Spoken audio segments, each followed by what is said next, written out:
தீரர்கள் கூட்டமாம்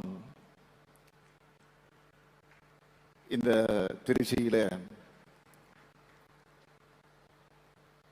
இந்த சிறப்பான மாபெரும் விழாவில விழா இல்ல, இது ஒரு மாநாடு.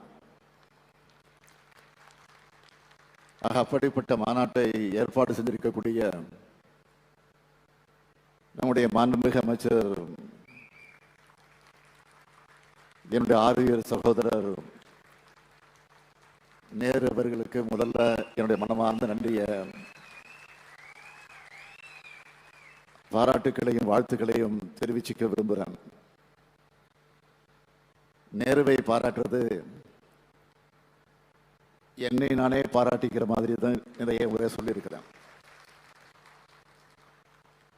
அந்த அளவுக்கு என்னுள் கலந்தவர் நேரு அவர்கள்.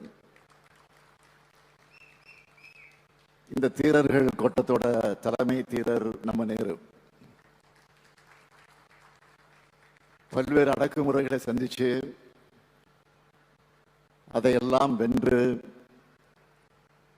இந்த மத்திய மண்டலத்தை வலுவாக வளர்த்தெடுத்திருக்கிறார்.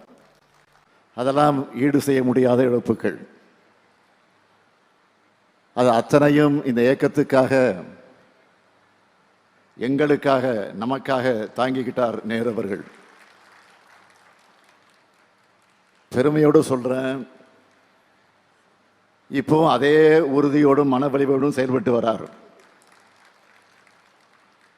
நம்ம திராவிட மாடல் ஆட்சி அமைஞ்ச பிறகு இந்த அமைச்சரவையில் அவருக்கு நகர்ப்புற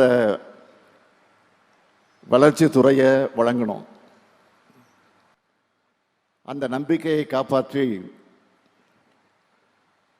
இன்றைக்கு தமிழ்நாட்டில் இருக்கக்கூடிய எல்லா மாநகரங்கள், நகரங்கள், பேரூர்கள் அனைத்திலும் மிக சிறந்த வகையில் வளர்த்து வருகிறார். அதுக்கு எடுத்துக்காட்டு தான்